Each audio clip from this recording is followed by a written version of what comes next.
Hello दोस्तों, channel पर आपका स्वागत है। ज्योतिष के 100 योग की श्रृंखला में आज हम तीसरा वीडियो बना रहे हैं। आज के योग का नाम है दुरुधरा योग। यह योग भी चंद्रमा के ऊपर आधारित है।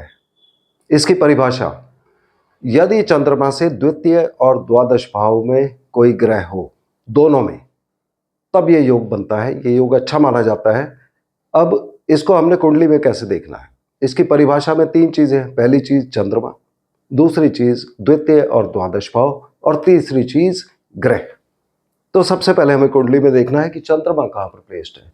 चंद्रमा इस पूरी कुंडली में कहीं भी प्लेस्ड हो सकते हैं। वहां पर एमओ फॉर मून या हिंदी में च या चंद्र लिखा होगा, तो चंद्रमा कहीं भी हो सकते हैं। अब द्वितीय और द्वादश भाव क्या होता है?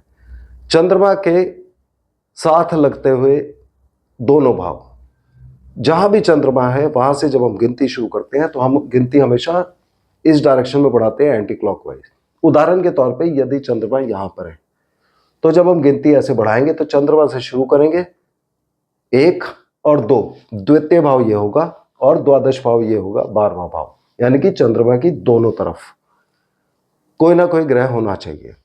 उसी तरह से अगर ये चंद्रमा देवता यहां पर होंगे तो यहां पर और यहां पर कोई ग्रह होना चाहिए। अगर चंद्रमा देवता यहां है तो यहां और यहां ग्रह होना चाहिए। उसी तरह से बाकी सब जगह पर लीजिए जहां भी आपकी कुंडली में चंद्रमा है। अब कौन से ग्रह लेने हैं, जो तीसरा भाग है इसका। इन योग में हम सूर्य, राहु और केतु को नहीं लेते हैं। केवल 5 ग्रह लिए जाते हैं, मंगल, बुध, बृहस्पति, शुक्र और शनि।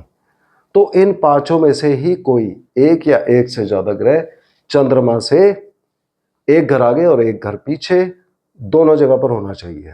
जैसे कि यदि चंद्रमा यहां पर है तो यहां पर भी एक ग्रह होना चाहिए और यहां पर भी एक या एक से अधिक ग्रह होने चाहिए। अब इसकी बहुत सारी वेरिएशन बन जाती है, क्योंकि ये 5 ग्रह हैं और यहां पर मंगल हो सकते हैं, यहां पर बुध हो सकते हैं, या यहां पर बुध हो सकते हैं और यहां पर मंगल हो सकते हैं।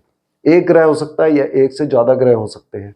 हो सकता है कि यहां पर शनि हो और यहां पर बृहस्पति और शुक्र हो, कोई भी कॉम्बिनेशन बन जाएगी। तो इस योग की करीब 160-170 कॉम्बिनेशन बनती है, जिसकी वजह से इस योग के रिजल्ट अलग अलग कुंडली में अलग अलग तरह से आते हैं, क्योंकि इन दोनों भावों में एक या एक से ज्यादा ग्रह हो सकते हैं। मगर किसी भी भाव में ज्यादा से ज्यादा 4 ही होंगे, क्योंकि 5वें को दूसरे भाव में होना पड़ेगा। अब कुंडली टू कुंडली भी ये डिफर करेगा।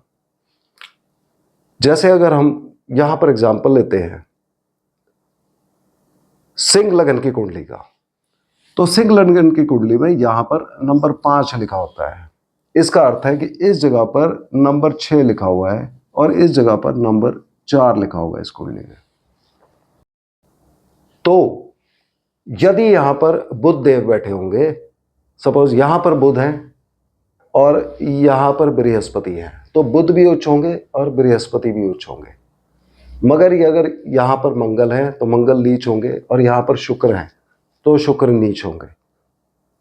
तो ये चारों केस में रिजल्ट अलग अलग आएंगे। उसी तरह से अगर यहां हमने बुध और यहां हमने बृहस्पति को देखा था, मगर बृहस्पति अगर यहां आ गए और बुध अगर यहां आ गए, तो रिजल्ट दोनों के बदल जाएंगे। उसी तरह से हम बाकी सब जगह पर देखते हैं। अगर चंद्रमा कुंडली में यहां पर प्लेस्ड हो और यहां पर 1 नंबर लिखा हुआ है, तब इनसे द्वादश भाव में 12 नंबर होगा और यहां पर नंबर 2 होगा।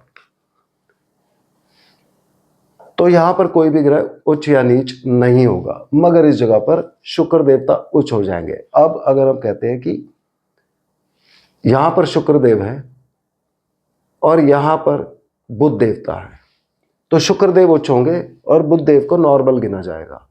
मगर अगर यहां बुध है और यहां शुक्र है, तो शुक्र को अपनी स्वराशि में गिना जाएगा, मगर बुध देवता यहां पर नीच हो जाएंगे। तो एक बार फिर इस कॉम्बिनेशन में अलग तरह के रिजल्ट आते हैं। तो इसलिए जब भी हम कुंडली में देखते हैं, एक ही योग देखकर हमें उसके रिजल्ट्स को फाइनलाइज नहीं करना चाहिए। हमेशा आप देखिए कुंडली में कौन सी कुंडली है उसमें कौन सी राशि में ये बन रहा है योग, और उस राशि के अनुसार आप इसके रिजल्ट लीजिए। साथ ही कुंडली में और भी बहुत तरह के योग बन सकते हैं, उन सभी योग को देख के उनका टोटल करके, सम टोटल करके हमको रिजल्ट पर पहुंचना चाहिए। ओवरऑल ये योग एक अच्छा योग माना जाता है, और इस योग के रिजल्ट क्या होते हैं उसको देखते हैं। ऐसा कहा जाता है कि जो व्यक्ति दुर्धरा योग में पैदा होगा वह त्यागशील होगा, सुखी होगा, धनी होगा, उसको सवारियों की कमी नहीं रहेगी, और सांसारिक सुखों के अनेक साधन जैसे जैसे उसे उपलब्ध हों वैसे वैसे वह उनका भोग करता रहेगा। तो यहाँ भी हम देखते हैं कि ये एक अच्छा योग माना जाता है। अब ज़्यादातर ये जो 3 योग की बात होती है उसमें हम ये देखते हैं कि ये 3 योग जो पिछले 2 और आज का हमने देखा है, ये योग बेसिकली चंद्रमा के ऊपर आधारित है। चंद्रमा मन के कारक होते हैं, तो ये एक तरह से व्यक्ति के मन को स्टेबलाइज करने का काम करता है। तो मुझे उम्मीद है कि आपको कुंडली में दुर्धरा योग कैसे देखना है ये समझ आ गया होगा। अगले वीडियो में हम फिर मिलते हैं, तब तक के लिए धन्यवाद।